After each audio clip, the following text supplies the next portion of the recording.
முதலமைச்சர் பன்னீர்செல்வத்திற்கு அதிமுக மூத்த தலைவர் பொன்னையன் முதலமைச்சர் இல்லத்திற்கே நேரில் சென்று தமது ஆதரவை தெரிவித்தார். தற்போது செய்தியாளர்கள் சந்திப்பில் முதலமைச்சர் பன்னீர்செல்வமும் அதிமுகவின் மூத்த தலைவர் பொன்னையனும் நின்றிருக்கிறார்கள். அந்த காட்சிகளை பார்த்துக் கொண்டிருக்கிறோம்.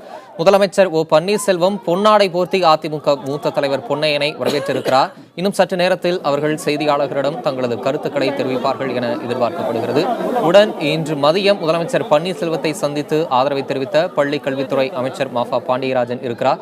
நாடாளுமன்ற உறுப்பினர் மைத்ரேயன் அவர்களும் முன்னாள் சட்டமன்ற உறுப்பினர் ஜேசிடி பிரபாகர் உள்ளிட்ட அதிமுகவின் முக்கிய நிர்வாகிகளும் உடன் இருக்கின்றனர். அந்த காட்சிகளை தற்போது நாம் பார்த்துக் கொண்டிருக்கிறோம்.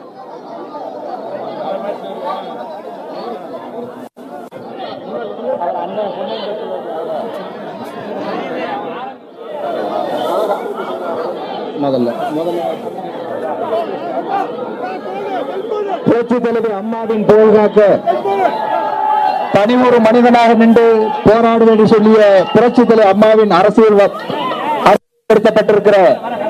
தமிழகத்துடைய முதலமைச்சர் அண்ணன் பன்னீர்செல்வத்தை ஆதரிப்பதற்காக முன்னாள் அமைச்சர் மரியாதைக்குரிய அண்ணன் பொன்னையன் அவர்கள் இப்ப ஆதரவு தெரிவித்து உரையாற்றுவார்கள்.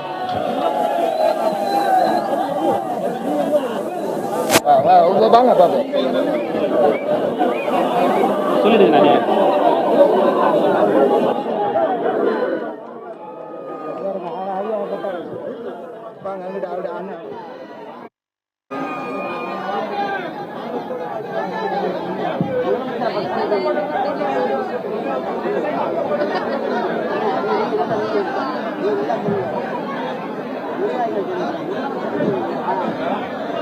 புரட்சி தலைவர் எம்ஜிஆரின் இதயக்கணி புரட்சி தலைவர் அம்மா அவர்கள் உடல்நலம் கன்றி அப்போலோ மருத்துவமனையில் அனுமதிக்கப்பட்ட நாளிலிருந்து பெற்ற தாய்க்கு உடல்நலிவு ஏற்பட்டால் உற்ற மைந்தனுக்கு ஏற்படும் தாங்க முடியாத வேதனையுடன் 1.5 கோடி தொண்டர்களும் இருந்தனர்.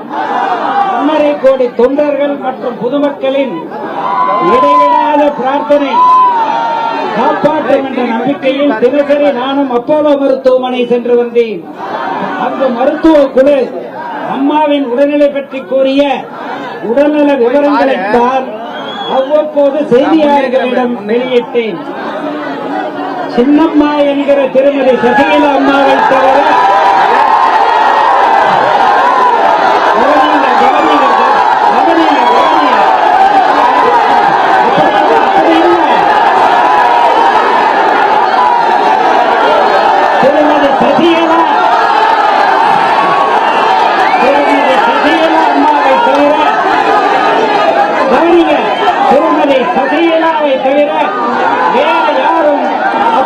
மருத்துவமனையில் அந்த நேரத்தில் அம்மாவை சந்திக்க விடப்படவில்லை என்பதுதான் எல்லோரும் அறிந்த உண்மை.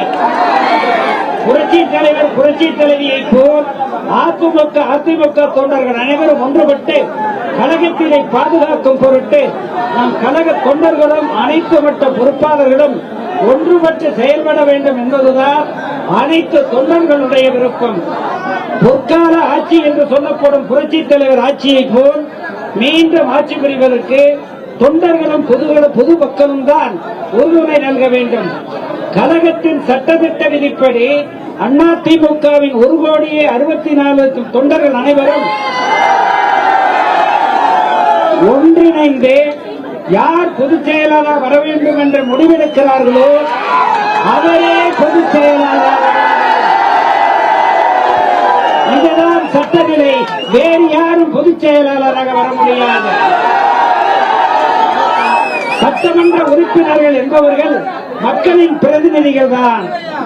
மக்கள் விருப்பத்திற்கு ஏற்பவே அவர்கள் செயல்பட வேண்டும் என்ற நம்பிக்கை பொதுமக்களுக்கும் இளைஞர்களுக்கும் அதிமுக தொண்டர்களுக்கும் இருக்கிறது. இன்றைய நிலையில் ஊடக மற்றும் சமூக வலைதளம் என்பது மிக முக்கியமான ஒரு சக்தியாக உருவாகியுள்ளது. இவை கூறும் நல்ல கருத்துக்களையும் மற்ற கழக தொண்டர்கள் அனைத்து தரப்பு பொதுமக்கள் ஆகியோரின் ஆக்கப்பூர்வமான உணர்வுகளையும் உள்வாங்கி செயல்படுத்த வேண்டியது ஒரு நல்ல அரசியல் கட்சியின் அந்த கட்சியினுடைய ஆட்சியின் தார்மீக பண்பு ஆகும். எனவே கட்சி தலைமையும் ஆட்சி தலைமையும் தொண்டர்களின் விருப்பப்படியே நல்ல தலைமையின் கீழ் அமைய வேண்டும் என்ற நிலை உருவாக வேண்டும். அடுத்த முக்கியமானது அடுத்த மிக முக்கியமானது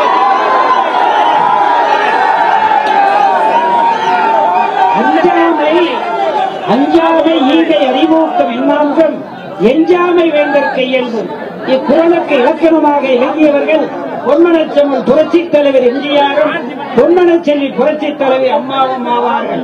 இவர்கள் அடிச்சுவட்டில் இன்றைய சூழலில் அனைத்து இந்திய அண்ணா திராவிட முன்னேற்ற கழகத்தையும் கழக ஆட்சியையும் தொண்டர்களின் விருப்பத்துடன் கட்டுக்கோப்புடன் வழிநடத்தும் தகுதி படைத்தவர் மாண்புமிகு புரட்சி தலைவி அம்மா அவர்களால் ஏற்கனவே முதல்வராக தேர்ந்தெடுக்கப்பட்ட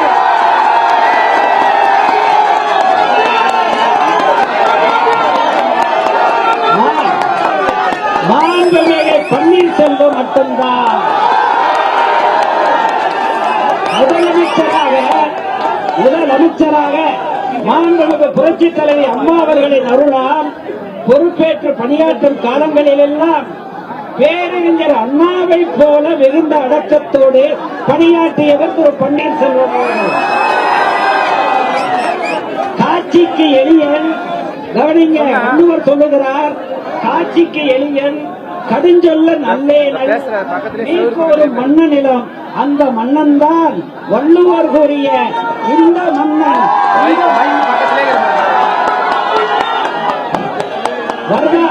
வார்தா புயலின் போது பாதிக்கப்பட்ட மக்களுக்கு புயலை விட வேகமாக கவனிக்க, வார்தா புயலின் போது பாதிக்கப்பட்ட மக்களுக்கு புயலின் வேகை விட மீட்பு பணிகளை முடிக்கவிட்டு மக்களின் பேராதரவை பெற்றவர் மாண்புமிகு முதலமைச்சர் பன்னீர்செல்வம் அவர்கள்.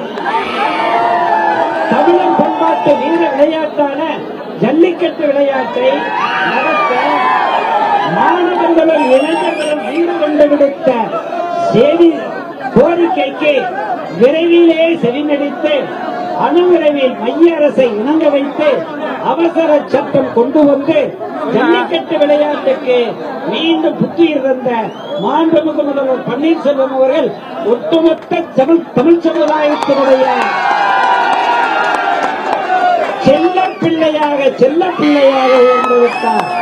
இதை போலவே தாகம் தீர்க்க கிருஷ்ணாதி தண்ணீரை ஆந்திரா சென்று அணுவிரைவில் விரைந்து பெற்றுத் தந்ததும் தமிழ்நாட்டின் மாணவர்களின் உரிமைகளை காக்க நீட் மருத்துவ தேர்விலிருந்து தமிழகத்திற்கு சட்ட ரீதியான விதிவிலக்கினை விரைவில் மின்னல் வேகத்தில் பெற்றதும் மாண்புமிகு முதலமைச்சர் பன்னீர்செல்வம் அவர்கள்தான்.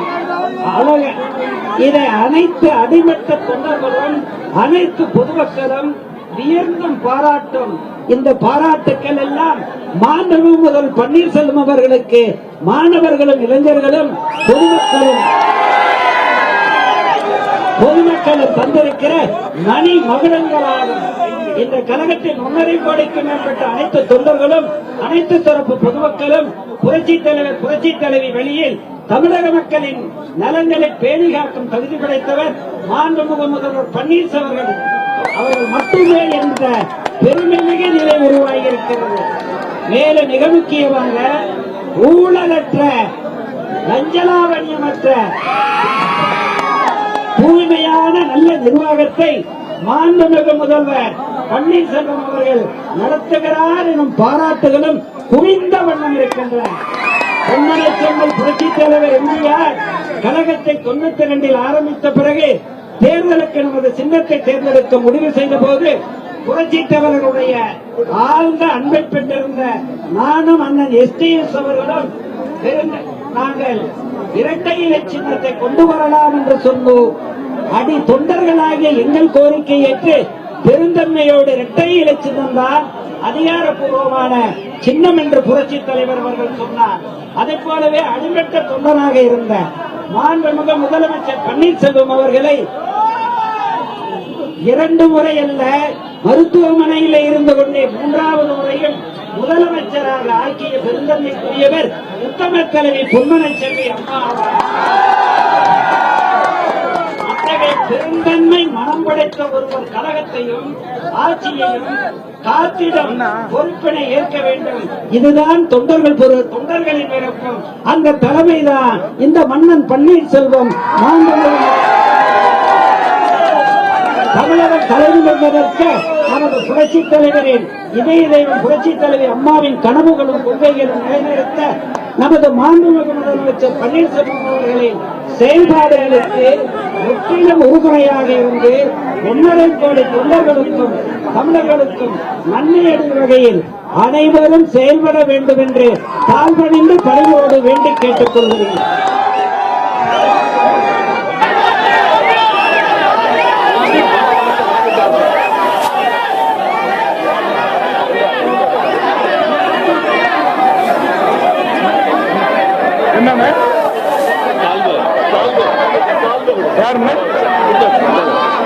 முன்னாள் அமைச்சர் கன்னியாகுமரி மாவட்டத்தில் கழகத்தை ஆரம்ப காலத்திலிருந்து வளர்த்த அண்ணன் ராஜேந்திர பிரசாத் மாண்புமிகு முன்னாள் அமைச்சர் அவர்களுக்கு அண்ணன் ஓபிஎஸ் மாண்புமிகு அண்ணன் முதலமைச்சர் ஓபிஎஸ் தலைமையில் கழகத்தில் இணைந்திருக்கின்ற மாண்புமிகு முன்னாள் அமைச்சர் ராஜேந்திர பிரசாத் அவர்களுக்கு மாண்புமிகு முதலமைச்சர் அண்ணன் ஓபிஎஸ் அவர்கள் பொன்னாடை போர்த்தி வரவேற்கிறார்கள்.